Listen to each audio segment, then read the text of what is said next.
शिव पुराण विद्येश्वर संहिता 18वां अध्याय। हमारी वीडियो सिर्फ और सिर्फ लिखित शिव पुराण पर आधारित है। हम इसमें किसी प्रकार का कोई बदलाव नहीं करते। अगर आपको हमारी वीडियो अच्छी लगे तो कृपया चैनल को सब्सक्राइब और वीडियो लाइक जरूर करें। 18वां अध्याय, बंधन और मोक्ष का विवेचन। शिव के भस्मधारण का रहस्य। ऋषि बोले, सर्वज्ञों में श्रेष्ठ सूत जी, बंधन और मोक्ष क्या है? कृपया हम पर कृपा कर हमें बताएं। सूत जी ने कहा, महर्षियों, मैं बंधन और मोक्ष के स्वरूप व उपाय का वर्णन तुम्हारे लिए कर रहा हूं।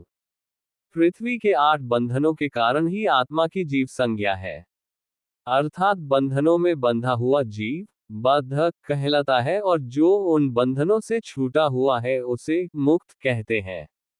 प्रकृति, बुद्धि, त्रिगुणात्मक अहंकार और 5 तन मात्राएं आदि 8 तत्वों के समूह से देह की उत्पत्ति हुई है। देह से कर्म होता है और फिर कर्म से नूतन देह की उत्पत्ति होती है। शरीर को स्थूल, सूक्ष्म और कारण के भेद से जानना चाहिए। स्थूल शरीर व्यापार कराने वाला, सूक्ष्म शरीर इंद्रिय भोग प्रदान करने वाला तथा शरीर को आत्मानंद की अनुभूति कराने वाला होता है। कर्मों के द्वारा ही जीव पाप और पुण्य भोगता है। इन्हीं से सुख दुख की प्राप्ति होती है। अतः कर्मपाश में बंधकर जीव शुभाशुभ कर्मों द्वारा चक्र की भांति घुमाया जाता है। इससे छुटकारा पाने के लिए महाचक्र के कर्ता भगवान शिव की स्तुति और आराधना करनी चाहिए। शिव ही सर्वज्ञ, परिपूर्ण और अनंत शक्तियों को धारण किए हैं। जो मन, वचन, शरीर और धन से बेरलिंग या भक्तजनों में शिव भावना करके उनकी पूजा करते हैं, उन पर शिव जी की कृपा अवश्य होती है। शिवलिंग में शिव की प्रतिमा ने शिव भक्तजनों में शिव की भावना करके उनकी प्रसन्नता के लिए पूजा करनी चाहिए। पूजन शरीर, मन, वाणी और धन से कर सकते हैं। भगवान शिव पूजा करने वाले पर विशेष कृपा करते हैं और अपने लोक में निवास का सौभाग्य प्रदान करते हैं। जब तन्मात्राएं वश में हो जाती हैं, तब जीव जगदम्बा सहित शिव का सामीप्य प्राप्त कर लेता है। भगवान का प्रसाद प्राप्त होने पर बुद्धि वश में हो जाती है। सर्वज्ञता और तृप्ति शिव के ऐश्वर्य हैं। इन्हें पाकर मनुष्य की मुक्ति हो जाती है।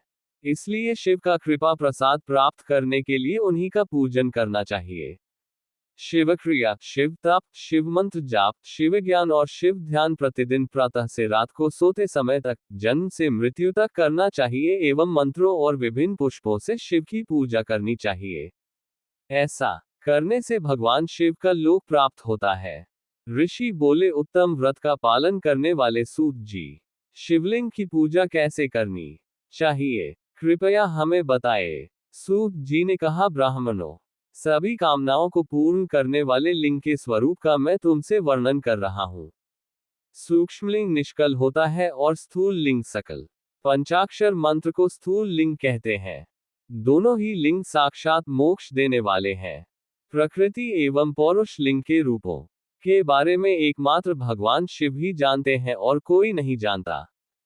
पृथ्वी पर 5 लिंग हैं, जिनका विवरण मैं तुम्हें सुनाता हूं। पहला स्वयंभू शिवलिंग, दूसरा बिंदुलिंग, तीसरा प्रतिष्ठित लिंग, चौथा चरलिंग और 5वां गुरुलिंग है।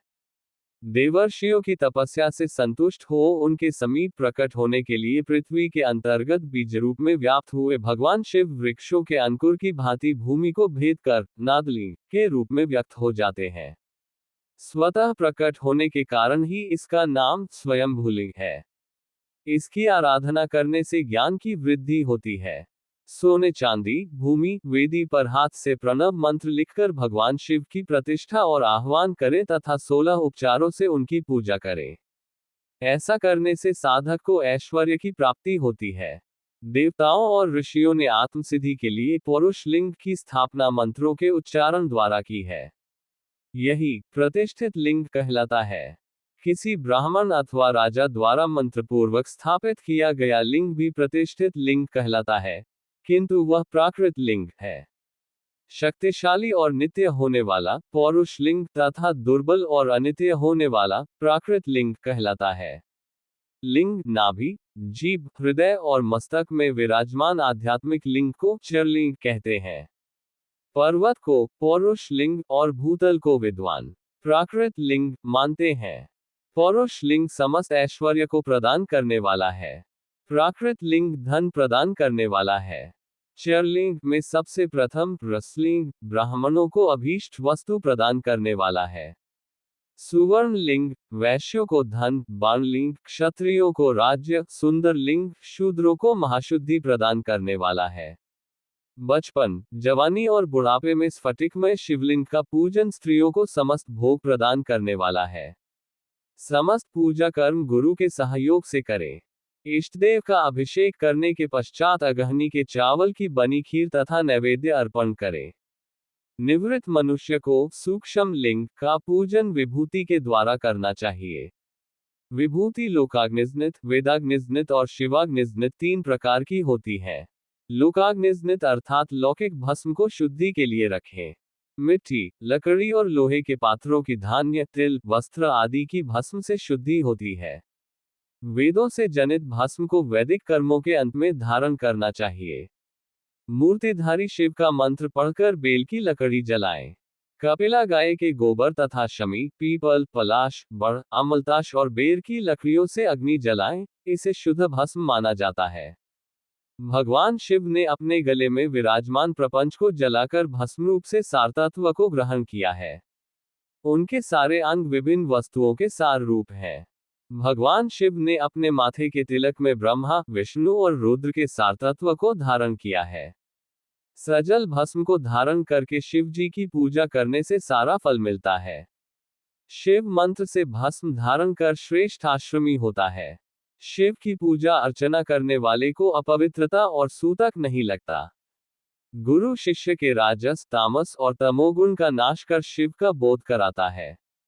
ऐसे गुरु के हाथ से भस्म धारण करनी चाहिए। जन्म और मरण सब भगवान शिव ने ही बनाए हैं। जो इन्हें उनकी सेवा में ही अर्पित कर देता है, वह बंधनों से मुक्त हो जाता है।